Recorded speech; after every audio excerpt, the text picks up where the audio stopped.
Bismillahirrahmanirrahim. Assalamualaikum warahmatullahi wabarakatuh.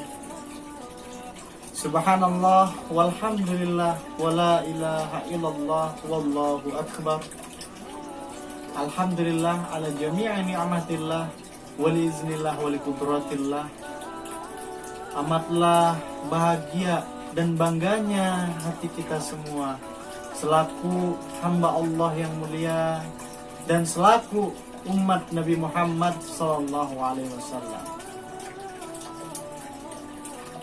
Para pemirsa DMY TV dimanapun berada, dan para pemirsa di media sosial dimanapun berada, ada beberapa hal untuk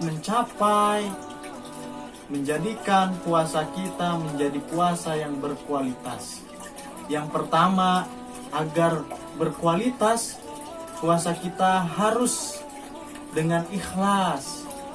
Tak hanya puasa, bahkan perbuatan-perbuatan atau amal-amalan yang lain ditentukan dengan niat yang menjadikan syarat diterimanya amalan ini.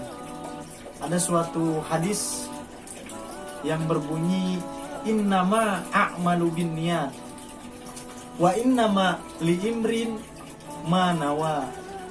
Sesungguhnya seluruh amal perbuatan itu tergantung pada niatnya, dan sesungguhnya setiap orang akan mendapatkan yang dia niatkan. Hadis riwayat Bukhari dan Muslim. Keutamaan puasa Ramadan berupa ampunan atas dosa-dosa yang telah lalu, hanya berikan kepada orang yang berpuasa, dilandasi dengan keikhlasan tadi. Jadi, apa yang telah diperbuat, dosa-dosa yang diperbuat akan mendapatkan magfirah. Man soma Ramadana imanan wahtisaban ghufira lahu ma taqaddama min dzambihi.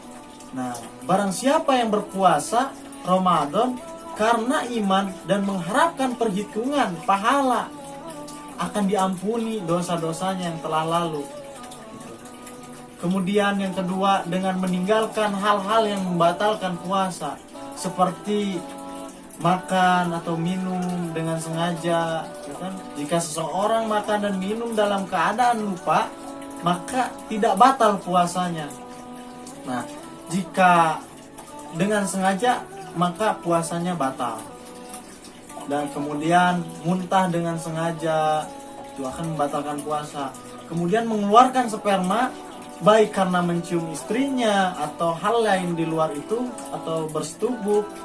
Nah, itu jika, ini khusus nih untuk suami istri, jika bersetubuh ia terkena kafarat.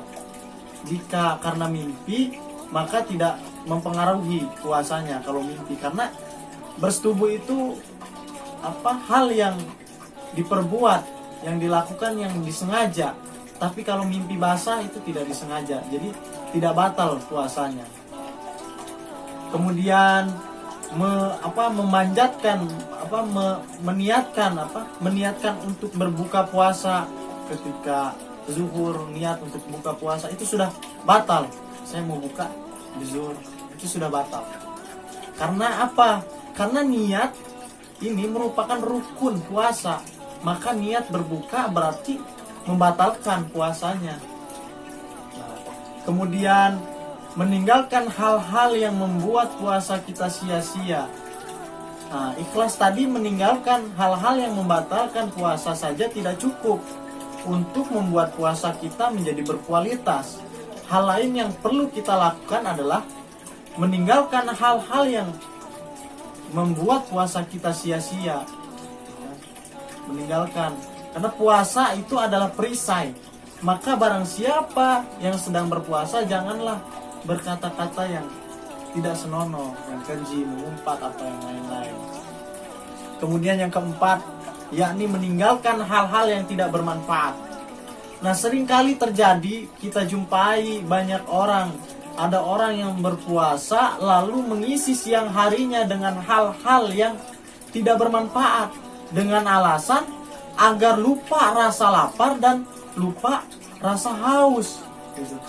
Kan selama puasa mereka seharian itu di depan TV terus, kan memperbanyak main game kemudian dan sebagainya lah. Nah, maka hal-hal yang seperti ini hendaknya ditinggalkan agar puasa kita benar-benar berkualitas. Kemudian yang kelima, mempuasakan seluruh organ tubuh, pikiran, kemudian hati kita puasakan. Karena apa? Yang pertama, mempuasakan mata dengan menahannya dari pandangan yang kepada sesuatu yang tercela atau dibenci oleh Allah, oleh syariat, serta melalaikan perintah Allah Subhanahu wa taala. Kemudian yang kedua, dengan mempuasakan lidah dengan memeliharanya dari berbicara tanpa arah, dusta, mengunjing, bohong, menzolimi, kemudian berkata-kata buruk dan lain sebagainya. Kemudian yang keempat, mempuasakan tangan dari menzolimi orang lain, mengambil sesuatu yang bukan haknya, kan? Mencuri, serta melakukan perbuatan yang dilarang syariat. Kemudian yang kelima, mempuasakan kaki dari berjalan ke arah yang diharamkan oleh Allah Subhanahu wa taala. Yang keenam, mempuasakan hati dari penyakit ruhiyah seperti dengki, iri, ujub, takabur, kemudian kecintaan pada dunia dan sebagainya.